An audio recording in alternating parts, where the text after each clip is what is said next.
Organic పద్ధతిలో మీ చర్మాన్ని తెల్లగా మార్చుకోవాలనుకుంటున్నారా? సంప్రదించండి డాక్టర్ మాధవిని. నమస్కారం సుధీర్ వర్మ గారు. నమస్తే Siri, good morning. Good morning sir. బేసిక్గా అంటే ఈ మధ్య కాలంలో మనం చూస్తున్నాం ప్రతి ఒక్క బిజినెస్ కూడా డిజిటల్ మార్కెటింగ్ టీమ్ అంటూ సపరేట్గా ఏర్పరచుకోవడం జరుగుతుంది. అలా కాకుండా అంటే వాళ్ళకున్న చిన్న చిన్న బిజినెసెస్ కూడా ఉంటాయి కదా సార్, వాళ్ళంతగా మనీ స్పెండ్ చేయలేరు. సో అలా సోషల్ మీడియా ఉపయోగించకుండా కూడా మనం మన బిజినెస్లో గ్రో అయ్యే ఛాన్సెస్ ఉన్నాయంటారా? రైట్ సిరి, 100% ఉన్నాయి. ఎందుకంటే సోషల్ మీడియా లాస్ట్ 10 yearsలో బాగా పెరిగింది. 2009, 2010 ఆ టైంకి ఈ సోషల్ నెట్వర్కింగ్ ప్లాట్ఫామ్స్ మార్కెట్లో డెవలప్ అవుతూ వచ్చాయి. ఈ 13, 14 ఈ టైం వచ్చేసరికి బాగా అగ్రెసివ్ అయ్యాయి. ఇప్పుడు ఇంకా పెరిగిపోయాయి. ఇవాళ కొత్త కొత్త సోషల్ మీడియా ప్లాట్ఫామ్స్ ప్రపంచంలో ప్రతి కార్నర్ నుంచి పుట్టుకుంటూ వస్తున్నాయి. ఓవర్ నైట్ వైరల్ అవుతున్నాయి. చాలా ఎక్కువ మంది పీపుల్ వాటిని ఉపయోగిస్తున్నారు, బిజినెస్ పర్పస్లోని, పర్సనల్ పర్పస్లోని. అయితే అందరికీ ఈ టెక్నాలజీని ఉపయోగించాలి అన్న నాలెడ్జ్ కానీ ఇన్ఫర్మేషన్ కానీ ఉండొచ్చు, ఉండకపోవచ్చు. ఎందుకంటే అందరికీ ఒకే రకమైన ఇంటెలెక్చువాలిటీ ఉండదు కాబట్టి. అవును. అయితే సోషల్ మీడియా లేకపోయినా మనం ఒక బిజినెస్ని మార్కెట్లో ప్రమోట్ చేయొచ్చు అంటే 100% స్కోప్ ఉంది. ఏ రకంగా? అదే సింపుల్గా ఆలోచించండి. సోషల్ మీడియా లేని రోజుల్లో బిజినెస్ని ఎలా ప్రమోట్ చేసేవారు? ఇవాళంటే అందరి చేతిలో యూట్యూబ్, ఇన్స్టాగ్రామ్ అకౌంట్ ఉంది. దానికి సంబంధించిన ఒక చిన్న కంటెంట్ రాసి పోస్ట్ చేస్తున్నారు. లేని రోజుల్లో ఎలా చేసేవారు? ఈవెన్ ఉన్న రోజుల్లోనే నేను ఒక ఎగ్జాంపుల్ చెప్తాను. 2015-16లో మా ఫ్రెండ్ వాళ్ళు ఈ ఇండస్ట్రియల్కి సంబంధించిన ఒక ఎలక్ట్రానిక్స్ ఎక్విప్మెంట్ తయారు చేసి అమ్మేవారు. వాళ్ళది మ్యానుఫ్యాక్చరింగ్, వైజాగ్లోని మ్యానుఫ్యాక్చరింగ్ యూనిట్. అది ఇండస్ట్రీలో పవర్ సప్లైస్ అన్నిటిని మేనేజ్ చేసే ప్రోగ్రామ్ అనమాట. అది ఇంచుమించుగా ఒక్కొక్క సిస్టమ్ కాస్ట్ 10 లక్షల నుంచి 20 లక్షల మధ్యలో ఉంటుంది. మినిమం టు మ్యాక్సిమం 10 లక్షల నుంచి 20 లక్షలు, యావరేజ్గా 15 లక్షల రూపాయల ప్రోడక్ట్ అనుకోండి. వీళ్ళ target customers majorly industries, manufacturing units, pharma కంపెనీలు. ఇంతమందికి ఇండియాలో ఎంటైర్ కాశ్మీర్ నుంచి కన్యాకుమారి వరకు, ముంబై నుంచి కోల్కతా వరకు ఉన్న ఇంతమంది ఫార్మా, మ్యానుఫ్యాక్చరింగ్ ఇండస్ట్రీ కంపెనీలన్నిటికీ వీళ్ళ ప్రొడక్ట్ గురించి తెలియాలంటే వీళ్ళు టీవీకి కానీ లేదంటే సోషల్ మీడియాలో అడ్వర్టైజ్మెంట్ ఇస్తే అంత ఇంపాక్ట్ ఉండదేమో అనుకొని ఏం చేశారు, మాన్యువల్గా ఒక టైప్ లెటర్ ఒకటి డిజైన్ చేశారు. జనరల్గా కంపెనీ బ్రోచర్స్ కానీ, క్యాటలాగ్స్ కానీ, లేదంటే బిజినెస్ కార్డ్స్ కానీ ఉంటాయి. వీళ్ళు ఏం చేశారు, కస్టమైజ్డ్గా ఒక లెటర్ ఫార్మాట్ని డిజైన్ చేశారు. మనం చిన్నప్పుడు స్కూల్లో ప్రిన్సిపాల్కి రాసే ఒక రెస్పెక్టింగ్ మేనర్లో, dear so and so company, we are from so and so, మా ప్రొడక్ట్ ఇది, మా సర్వీస్ ఇది, మా ప్రొడక్ట్ కాస్ట్ ఇది, మేము ఈ ఛాలెంజెస్ని మీకు సాల్వ్ చేసి ఇస్తాం, మీకు కనుక రిక్వైర్మెంట్ ఉంటే మాకు ఇమీడియట్గా కాల్ చేయండి అని చెప్పి కంపెనీ ఫౌండర్స్, ఈ industries, pharma companies, manufacturing companies ఏవైతే ఉన్నాయో ఆ కంపెనీ ఫౌండర్స్కి ఒక లెటర్ డిజైన్ చేశారు. అలా ఆల్మోస్ట్ 50,000 లెటర్స్ డిజైన్ చేసి కంపెనీ ఫౌండర్స్కి ఇండివిజువల్గా వాళ్ళ అడ్రస్లు కనిపెట్టి అతనికి పోస్ట్లో పంపించారు. ఓకే. సో ఈ అవుట్ ఆఫ్ 50,000 కాంటాక్ట్స్లోని వాళ్ళకి ఒక 60 నుంచి 70 సేల్స్ క్లోజ్ అయ్యి ఉంటాయి. 50,000 ఉత్తరాలు పంపిస్తే అందులో 60 నుంచి 70 మాత్రమే క్లోజింగ్ అయ్యాయి. నేను అనేది ఏంటి, మీరు అంతమందికి పంపిస్తే అంతమంది మీ ప్రోడక్ట్ తీసుకోరు. అండ్ అందులో చాలామందికి రీచ్ అయ్యి ఉండొచ్చు, రీచ్ అవ్వండకపోవచ్చు. బట్ ఈవెంతో ఆలోచించండి, ఒక లెటర్కి ఒక 5 రూపాయలు 10 రూపాయలు అనుకున్నా ఒక 50,000 ఉత్తరాలు అనేసరికి మీకు 1 లక్ష రూపాయల నుంచి 2 లక్షల రూపాయలు ఖర్చు అయింది అనుకుందాం. 2 లక్షలు లేదంటే పోనీ ఒక 5 లక్షలు బడ్జెట్ పెట్టుకుందాం దానికి. ఈ 5 లక్షల బడ్జెట్లో వాళ్ళు ఒక 60 నుంచి 70 క్లోజింగ్స్ చేశారు. 70 into 10 లక్షలు అనేసరికి చాలా మంచి ఇన్కమ్ అది. అంటే వాళ్ళు ఆల్మోస్ట్ ఒక 6 months 8 months చేయాల్సిన బిజినెస్ అంతా కూడా ఒక 2-3 monthsలోనే క్లోజ్ చేశారు.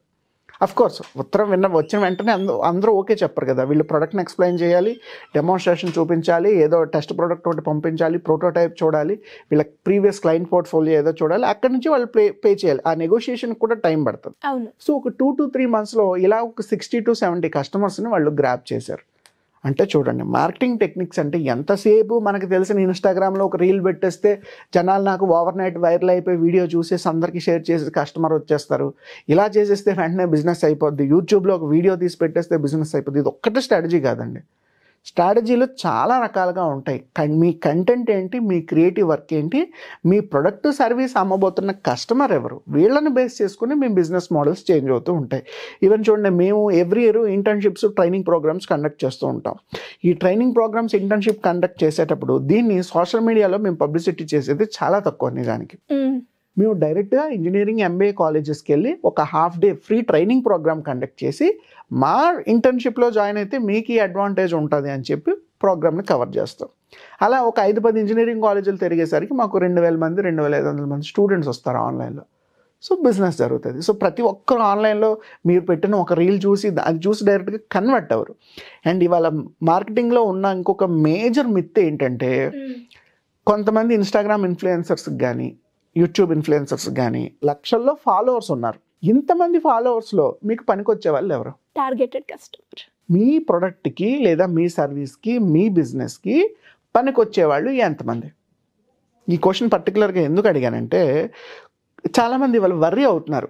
సార్ నేను ఒక ఇన్స్టాగ్రామ్ పేజ్ ఓపెన్ చేశాను, నేను 8 months 1 year నుంచి రన్ చేస్తున్నాను, నాకు 1000 మంది 2000 మంది కన్నా ఫాలోవర్స్ లేరు. ఈ మధ్య కొత్తగా ఓపెన్ చేశారు, వాళ్ళకేమో 6 months 8 monthsలో 1 lakh 2 lakh 50,000 5 lakh సబ్స్క్రైబర్స్ వచ్చేసారు. నాకు చాలా బాధగా ఉంది, నా బిజినెస్ అవ్వట్లేదని. Imagine the difference. వాళ్ళు ఏం చేస్తున్నారు, మీరు ఏం చేస్తున్నారు. ఒక సోషల్ మీడియా ఇన్ఫ్లుయెన్సర్కి ఒక ఎంటర్‌ప్రెన్యూర్కి చాలా డిఫరెన్స్ ఉంది. సోషల్ మీడియా ఇన్ఫ్లుయెన్సర్ మహా అయితే వాళ్ళు చేసే ఏ ప్రొడక్ట్నో సర్వీస్నో బ్రాండ్నో వేరే వాళ్ళకి అడ్రస్ చేయగలరు, అంతే తప్ప ఆ ఫాలోవర్స్ అందరూ కూడా వీళ్ళ కస్టమర్స్ అవ్వరు. బట్ మీరు ఒక బిజినెస్ చేస్తూ మీకు ఒక 2,000 మంది 5,000 మంది ఫాలోవర్స్ ఉన్నా సరే 5,000 మంది మీకు ఉపయోగపడేలా ఉంటారు. మాకు తెలిసిన ఒక పర్సన్ ఉన్నారు, ఆయన ట్రేడింగ్, ఈ స్టాక్ మార్కెట్ ట్రైనింగ్స్ ఇస్తారు. ఆయనకి యూట్యూబ్లో ఓన్లీ ఒక 5,000-6,000 మెంబర్స్ ఫాలోవర్స్ సబ్స్క్రైబర్స్ మాత్రమే ఉన్నారు, అంతకన్నా ఎక్కువ లేరు. ఈవెన్ ఆయన యూట్యూబ్ మానిటైజేషన్ కూడా యాడ్ చేయరు, అంటే రెవెన్యూ జనరేట్ చేద్దాం అనేది కూడా ఉండదు. కానీ ఈ 5,000 మెంబర్స్ నుంచి ఎవ్రీ మంత్ ఒక 30 నుంచి 50 మెంబర్స్ ట్రైనింగ్ ప్రోగ్రామ్కి వస్తారు ఆయనకి. 10,000 20,000 కట్టి, అంటే ఎవ్రీ మంత్ ఒక 3 లక్షలు 4 లక్షల రూపాయల రెవెన్యూ మీ సోషల్ మీడియా నుంచి మీరు జనరేట్ చేస్తున్నారు. మీకు చూడండి, అక్కడ 1 lakh లేదా 5 lakh 1 million ఫాలోవర్స్ లేరు. మీకు ఒక కేవలం 5,000 మంది 6,000 మంది మాత్రమే ఉన్నారు. కానీ 5,000 6,000 మంది నుంచి ఎవ్రీ మంత్ ఒక 40 మంది 50 మంది కస్టమర్స్ మీకు టర్న్అప్ అవుతున్నారు. సో బిజినెస్ ఎంత టర్న్అప్ అవుతుంది అన్నది ఇంపార్టెంట్, అంతే తప్ప మీ ఫాలోవర్స్ కౌంట్ ఎంత అనేది పెద్దగా ఫరక్ లేదు. ఈ విషయాన్ని గురించి కూడా ఎవరు వర్రీ అవ్వక్కర్లేదు. సో సోషల్ మీడియా ఉన్నా లేకపోయినా కొత్త టెక్నిక్స్ కానీ ట్రిక్స్ కానీ క్రియేటివ్ ఫీల్డ్ ఉపయోగించి మీరు మీ బిజినెస్ని ఆఫ్లైన్లో కూడా ప్రమోట్ చేయొచ్చు, మార్కెటింగ్ చేయొచ్చు. True sir. అండ్ లాస్ట్లో మీరు ఒక పాయింట్ చెప్పినప్పుడు ఇది చాలా మంది రియలైజ్ అవ్వాల్సిన పాయింట్. బేసిక్గా చాలా మంది ఈ మధ్య కాలంలో చూస్తుంటే అది ప్రోడక్ట్ అయినా సర్వీస్ అయినా ఇన్ఫ్లుయెన్సర్స్లో ఎస్పెషల్లీ ఆ ఫాలోవర్స్ని చూసి వెంటనే ప్రమోషన్స్కి చేయించుకుంటున్నారు. బట్ వాళ్ళకి కావాల్సిన రీచ్ వెళ్తుంది కానీ ఆడియన్స్, టార్గెటెడ్ ఆడియన్స్ మీరు చెప్పినట్టుగా రావట్లేరు. సో ఆ పాయింట్ కనుక మీరు అంటే మన వీడియో ఎవరైతే చూస్తున్నారో అది కనుక సెన్స్ చేయగలిగితే మనం చాలా మందిని సేవ్ చేసినట్టు వాళ్ళం అవుతాం. అండ్ ఎస్పెషల్లీ ఎవరైనా కూడా కొత్తగా బిజినెస్ స్టార్ట్ చేయాలి 2024లో, అండ్ మనం చూస్తున్నాం మీరు చెప్పినట్టుగా బిజినెస్కే ఎక్కువగా స్కోప్ ఉంది. అండ్ ఇప్పుడు వచ్చిన ఫ్రాంచైజీ మోడల్ ద్వారా ప్రతి ఒక్కరు కూడా రకరకాల బిజినెస్ని ఫ్రాంచైజ్గా చేస్తూ ఉన్నారు. సో అలా ఎవరైనా బిజినెస్గా కొత్తగా క్రియేట్ చేయాలి అనుకుంటే, ఆ బిజినెస్ కోచ్గా మాకు మీ గైడెన్స్ కావాలి అనుకునే వాళ్ళు ఏ విధంగా మిమ్మల్ని అప్రోచ్ అయ్యే ఛాన్స్ ఉందంట? రైట్ సిరి, చాలా మంచి క్వశ్చన్ అడిగారు. కొత్తగా ఎవరైనా బిజినెస్ మొదలు పెట్టాలనుకున్నా, ఆల్రెడీ బిజినెస్లు మొదలుపెట్టి ఎర్లీ స్టేజ్లో ఉండి ఎలా ముందుకు తీసుకెళ్లాలో తెలియకపోయినా, లేదు ఆల్రెడీ ఒక సర్టెన్ రీచ్కి వచ్చేసారు, ఒక మంచి టర్న్ ఓవర్ క్యాప్చర్ చేశారు, దీన్ని ఇంకా డబుల్ ట్రిపుల్ చేయాలి, లేదా బ్రాంచెస్ ఎక్స్పాండ్ చేయాలి, లేదా టీంలో ఏమైనా ఇష్యూస్ ఉన్నాయి, టీంని ఎలా హ్యాండిల్ చేయాలి, ఇటువంటి డౌట్స్ ఏమైనా మీకున్నా, లేదు మీ కంపెనీని వేరే వాళ్ళకి అమ్ముదాం అనుకున్నా, మీరు వేరే కంపెనీలను కొనాలనుకున్నా, లేదా మీ బ్రాండ్ని ఫ్రాంచైజ్ ద్వారా మార్కెట్లో ఎక్స్పాండ్ చేయాలి అనుకున్నా, ఈ రకమైన బిజినెస్ కౌన్సిలింగ్స్ కానీ కన్సల్టింగ్ కానీ మెంటరింగ్ కానీ త్రూ అకాడమీ ఆఫ్ స్టార్టప్స్ నా ద్వారా ఇవ్వడం జరుగుతుంది.